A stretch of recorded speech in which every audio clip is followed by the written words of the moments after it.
అత్యంత దారుణమైన అనుభవం చవి చూశాను. అంటే పోలీస్ డిపార్ట్మెంటు ఒక ఎంపీ అయినట్టు నన్ను ఈ రకంగా ప్రవర్తించారంటే ఇంకా ఈ రాష్ట్రంలో శాంతి భద్రతలు ఎక్కడ ఉన్నాయి? ఈ రాష్ట్రంలో అసలు పాలన ఏంటి? బ్రిటిష్ పాలన కన్నా దారుణమైన పాలన.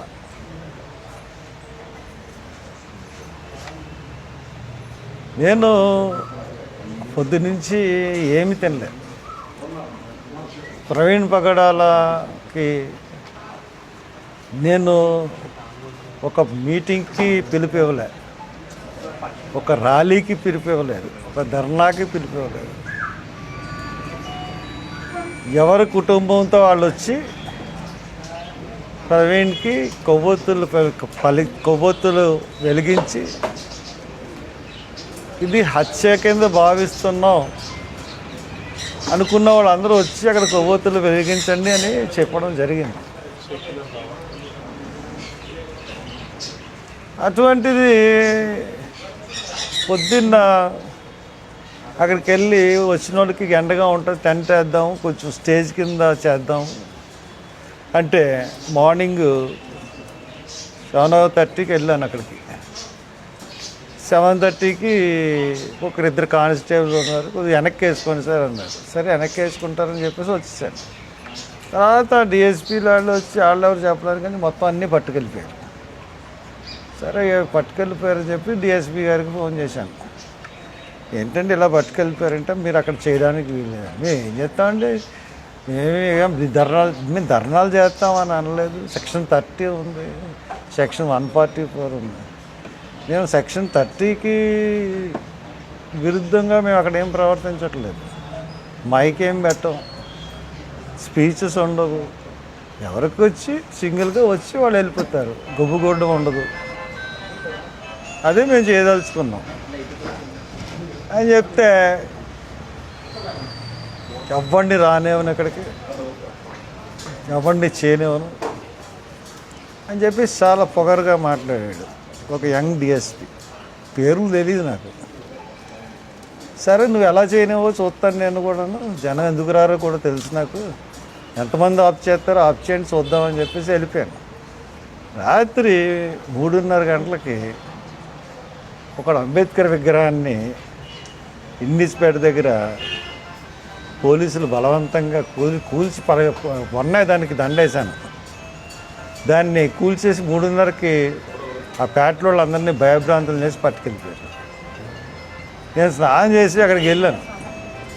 అక్కడికి వెళ్ళి వాళ్ళు పోలీసులతో 2 టౌన్స్ అని పిలిచి మాట్లాడి మీరు చేస్తున్నది తప్పు, మీరు ఎందుకు పట్టుకెళ్ళిపోయారు రాత్రి, మంచి పద్ధతి కాదు ఇది, ఇంకో ప్లేస్ చూపించండి వాళ్ళు పెట్టుకుంటారు అని చెప్తే అలాగేనండి చూపిస్తామని అన్నారు. అక్కడ వాళ్ళందరూ పెట్రోల్ వేసుకుని కాల్చుకోవడానికి కూడా సిద్ధపడిన పరిస్థితులను సమన్వయపరిచి నేను వచ్చాను. వచ్చిన తర్వాత అక్కడ పోలీసులు విపరీతమైన, ఎందుకు అంత పోలీసులు నాకు అర్థం అవ్వలేదు. సరే శాంతి భద్రతలకి పోనీ ట్రాఫిక్కి చేశారంటే అర్థం చేసుకున్నాను.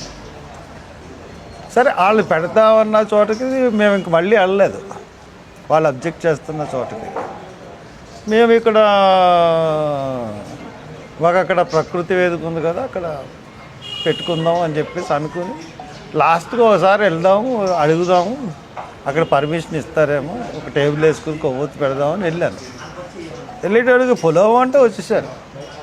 కారు దిగలేదు నేను, ఎందుకంటే కారు దిగితే వాళ్ళు నేను తోసానంటారు, చేశానంటారు, రకరకాల కేసులు పెడతారు. అంతకుముందు కూడా కారు దిగపోయినా కూడా కేసులు పెట్టారు.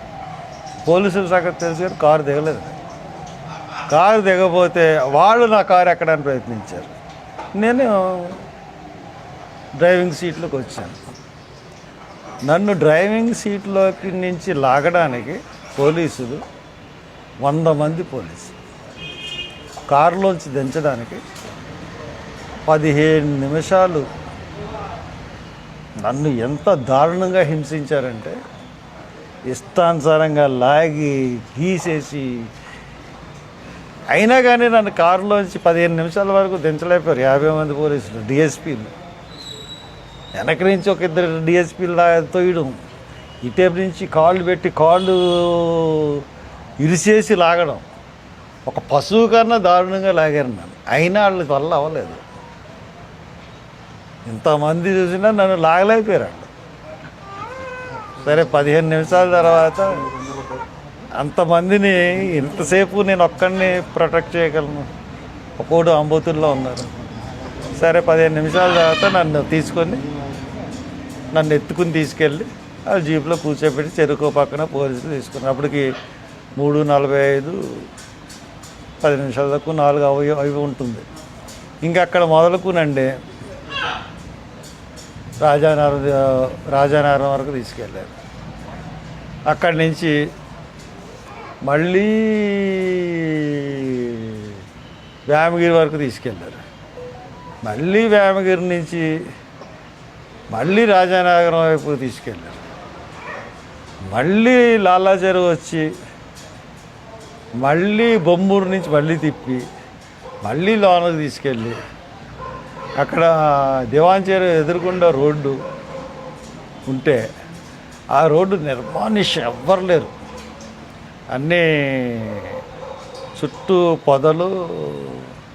ఏవో అక్కడ ఏంటంటే మన హాస్పిటల్ ఒకటి ఉంది, శ్రీనివాస్ అనుకుంటా, గూడుగూరు శ్రీనివాస గారు హాస్పిటల్ వెనకాల అసలు నివాసాలు కానీ ఏం లేవు. ఒక నిర్మానుష్య ప్రదేశానికి తీసుకెళ్ళి 3 జీపులు అక్కడ దించారు. నన్ను దించి అక్కడ 2 గంటలు ఉంచారు.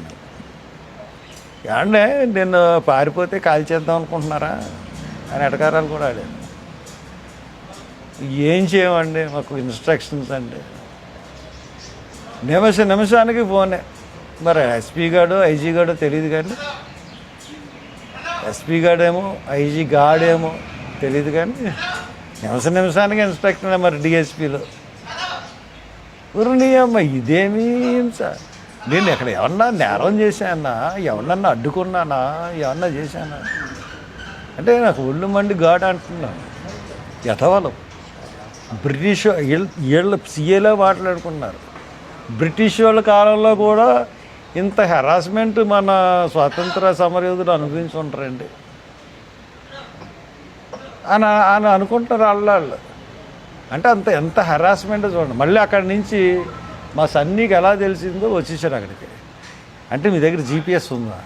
ఊరి ఏమన్నా నా దగ్గర జీపీఎస్ లేదంటే పాప అది సరదాగా అడిగారులేండి, అదే జోక్ అడిగారు. ఎవరు ఇన్ఫర్మేషన్ ఇచ్చారు? వాళ్ళు ఎస్పీకి ఒకళ్ళ మీద ఒకళ్ళు కంప్లైంట్ చేసుకుంటున్నారు. ఎవడో మన మధ్యలో ఒక మోళ్ళు ఉన్నాడండి, వాడి ద్వారా వెళ్తుంది ఇన్ఫర్మేషన్. ఎవడో లొకేషన్ షేర్ చేశాడు, ఎవరు చేశారు ఏంటో తెలియదు. కానీ అండి మీరు సంపాదించగలిగితే ప్రెస్ వాళ్ళు 15 నిమిషాలు నన్ను కారులో దించి వీడియో సంపాదించే అంతకన్నా భయంకరమైన మానవ హక్కుల ఉల్లంఘన అనేది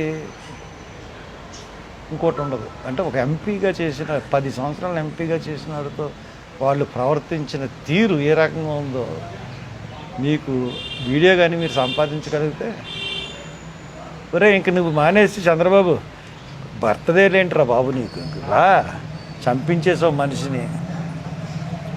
సరే ఏదో మాట్లాడాలనుకుంటున్నాడు, బుర్ర ఏం పని చేయట్లేదు. అలాగ నన్ను మళ్ళీ కంబాల చెరువు దగ్గరికి వచ్చి, అంటే 6:30కి అయిపోయింది, 7:30 వరకు నన్ను వదలకూడదు. పోనీ వాళ్ళు దానికి సాధించి నా ప్రోగ్రాం ఏమన్నా చేయించారా? 1000 మంది వచ్చారు. ఎంతమంది వచ్చారు? 25,000 కన్నా పైన. మొత్తం ఫోర్త్ బ్రిడ్జ్ ఆగిపోయింది. నేను ఉన్నాను అక్కడ. అంటే ఇదంతా నేను ఆపలేదని చెప్పి వాళ్ళే నాకు మీద సాక్ష్యం క్రియేట్ చేసుకున్నారు. Thank you police. Chandrababu Naidu ఇప్పుడు చెప్తున్నాను, ఏమే వెళ్ళి ఏదో ఫారిన్ కంట్రీలో నీ భర్త చేసుకుంటా ఉంటా కదా, ఏందయ్యా నీ పాలన? ఇదేనా నీ పాలన? నిన్ను ప్రశ్నిస్తే ఇష్టానుసారంగా మమ్మల్ని చేస్తావా? ఇయే మా బర్త్డే విషెస్. ఒక క్రిస్టియన్ని చంపించావు నువ్వు, ఒక క్రిస్టియన్ ఫాదర్ని చంపించావు, కేసును తారుమారు చేసావు. ఇప్పుడు దాకా పోస్ట్ మార్టం రిపోర్ట్ రిలీజ్ చేయలేను. నీకు తెలియకుండా అన్నీ జరుగుతాయా? మళ్ళీ నీకు ఎన్ని సంవత్సరాలు ఇప్పుడు? 76, 77, 78, ముసలోడివి 80. మళ్ళీ నీకు నీకు సిగ్గు లేకుండా ఫారెన్ వెళ్ళి నీకు బర్త్డే నువ్వును. సిగ్గు ఉండాలిరా బాబు. నువ్వు ముఖ్యమంత్రివి. ఇక్కడ క్రిస్టియన్ ఫాదర్ చనిపోతే ఏదో క్రిస్టియన్లకి ఏమో తాయిలాల కింద 6-7 నెలలు పెన్షన్లు ఇచ్చేసి చక్కబెట్టేద్దాం అనుకున్నావా? చూసావా జనాల్ని ఒక పిలుపుకి? ప్రతి ఒక్కడు కూడా హత్యని నమ్ముతున్నాడు. ఎస్పీలు, ఐజీలు సిగ్గుపడండి. నన్ను అరెస్ట్ చేసినందుకు, నన్ను ఇంతసేపు 5 గంటలు కారులో తిప్పినందుకు ఈ ప్రజాస్వామ్యం తలంచుకోవాలి. నాకేమీ అయిపోదు.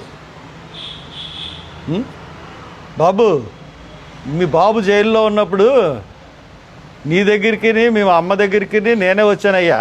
నారా లోకేష్ వచ్చి సంఘీభావం చెప్పాను. మంచి బహుమతి ఇచ్చారు నాకు. నీకన్నా జగన్ ప్రభుత్వం 1000 రెట్లు బెటర్లాగా అనిపించింది ఈవేళ.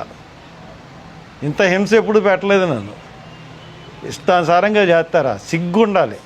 మీ బాబుకు ఫోన్ చేసి చెప్పు, ముఖ్యమంత్రి ఇక్కడ ఉండాలి, ఇక్కడ ప్రజల మధ్యన చేసుకోవాలి, ఫారెన్ వెళ్ళి చేసుకోవడం కాదని. ఇదే మా విషయాలు. ఒక సెక్యులర్ వాదుల విషయాలు ఒక ముఖ్యమంత్రికి. Thank you.